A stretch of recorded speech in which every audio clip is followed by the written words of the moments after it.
Welcome to Brilliantly British. My name is Lawrence and today I'm going to show you how to make a simnel trifle.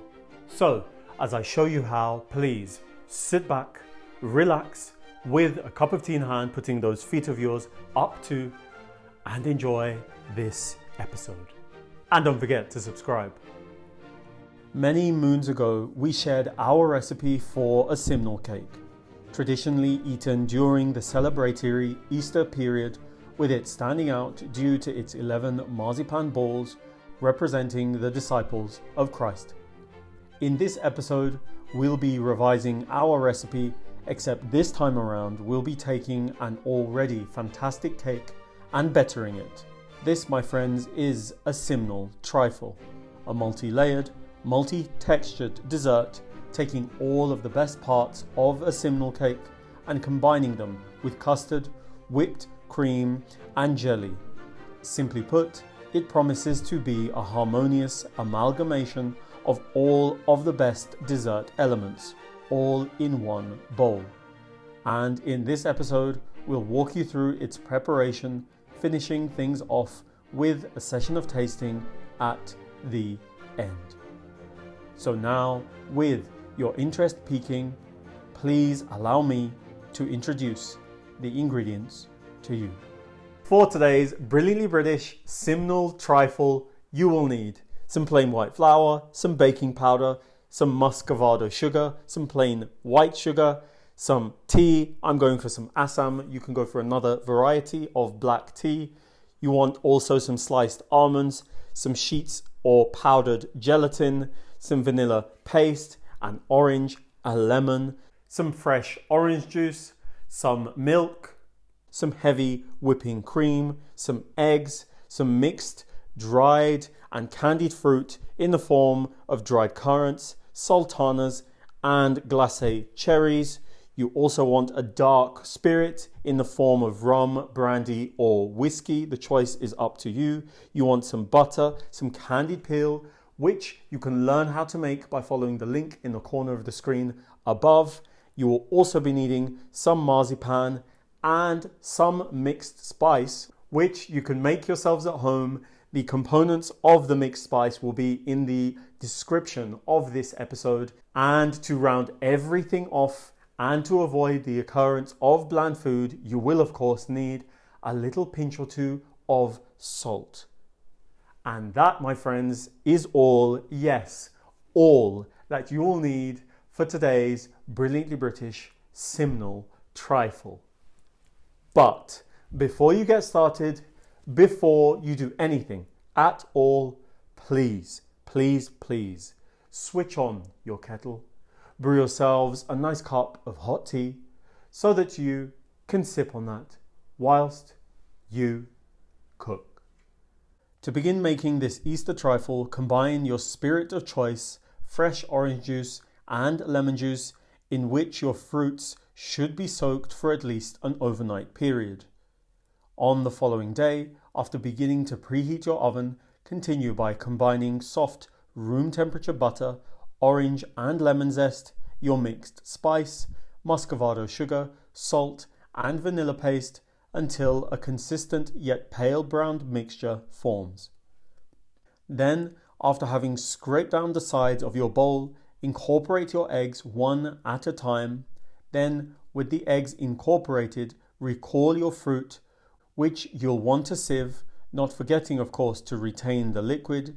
And then, after having flour coated the fruits to prevent them from sinking in the cake, turn out your spiced egg butter emulsion, into which sieved flour should be folded with the residual soaking liquid from your fruits, which, once homogeneous, should be mixed with your flour coated soaked fruits to finish your simnel cake batter.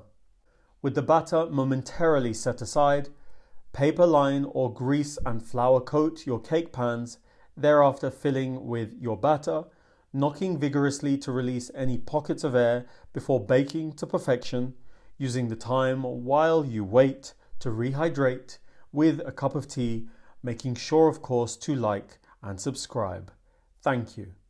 After baking, with the cakes being spongy and aromatic, remove them after a few minutes of cooling to finish cooling on a wire rack completely. With the cakes cool, proceed by beginning to prepare your tea flavoured custard by gradually warming milk with orange zest, tea and salt, whilst in parallel combining your egg yolks with flour and corn flour. With the custard base taken care of, continue to heat the milk until it just begins to boil, at which point your source of heat should be switched off before leaving the contents to brew further for 5 minutes. Following 5 minutes of brewing, pass the milk through a sieve, following on by dissolving Muscovado sugar therein and then reheating over a medium heat whilst whisking constantly. Once warm but not hot, recall your egg flour base, which should be tempered with your tea infused milk before returning to your pot to cook over a medium heat whilst whisking constantly and vigorously until steaming, with it becoming thick and glossy. With that being the case, pass the custard through a sieve to remove any lumps before setting aside to cool completely, ready for later on. After having begun soaking my gelatin leaves in cold water, a cake was halved, with a half being set at the bottom of my trifle bowl to complete the first layer. You'll then want to warm orange juice with a pinch of salt gently until warm enough to dissolve sugar and your gelatin before pouring into your trifle bowl and allowing to set in your fridge, or better still your freezer, to set completely. Which goes without saying leaves you with yet more time to relax and rehydrate with brilliantly British content in hand. Again, making sure of course to like and subscribe.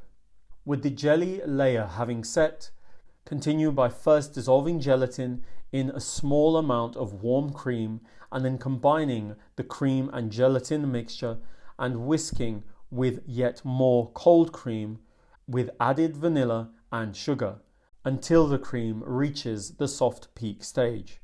Then turning it out into your bowl and leveling before returning to your freezer or refrigerator to set for at least an hour.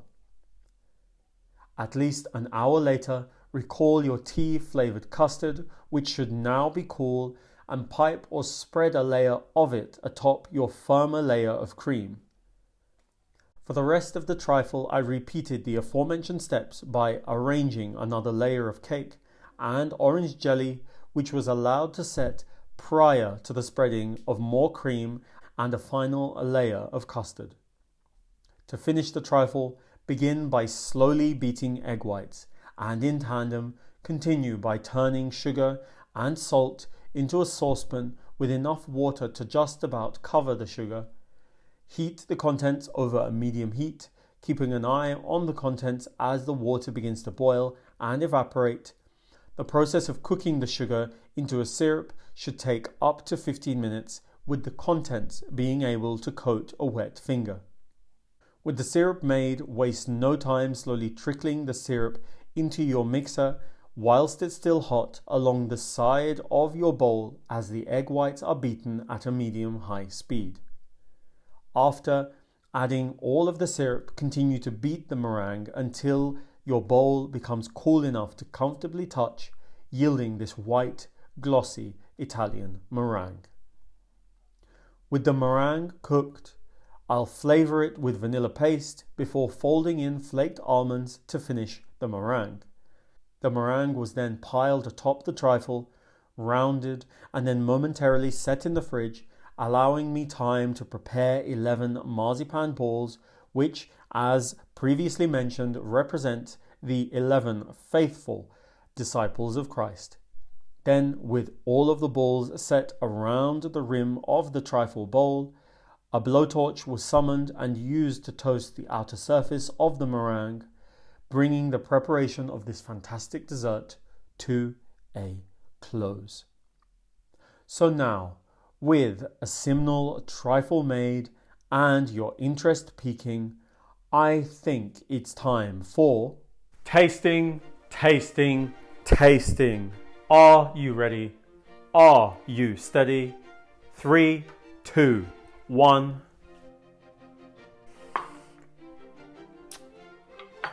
First things first, let me try and express the number of textures I've experienced here as I've gone through each and every component of this trifle. You have the moist, juicy, succulent cake, if I'm allowed to use those words to describe a cake. It's amazing and beautifully spiced.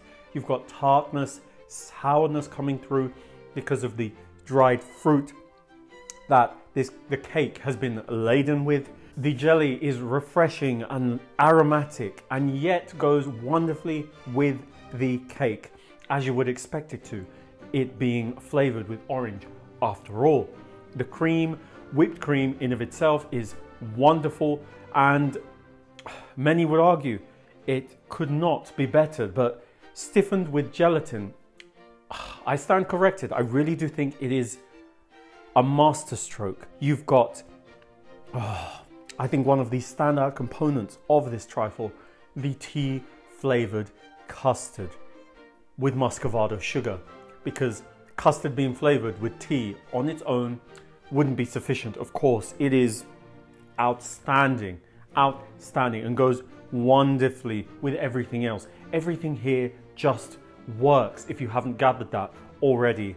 The meringue is lovely and light and fluffy, has a bit of a spring to it, and smells like toasted marshmallows. It's excellent. And of course, it's riddled with flaked almonds to add a lovely crisp texture. And this being a Simnel trifle after all, you have the wonderful marzipan balls to enjoy as well.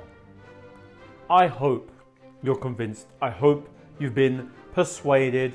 I hope I've swayed you in the direction of your front door on the way to the supermarket to get each and every one of the required ingredients for this Simnel trifle. And I say that because if you choose, should you choose, and you really should choose to make this trifle, it will be an amazing Easter experience and perhaps even an annual tradition. So please, please, please make this trifle, please.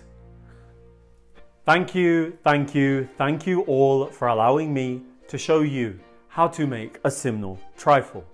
Knowing that you loved this episode, don't forget to click on the like button, the subscribe button, and the notification button so that you don't miss any of our new releases. Tell everyone, and I mean everyone, that you know about the brilliantly British food on this channel, and follow us on all of the social media platforms that this channel is on, and I will see you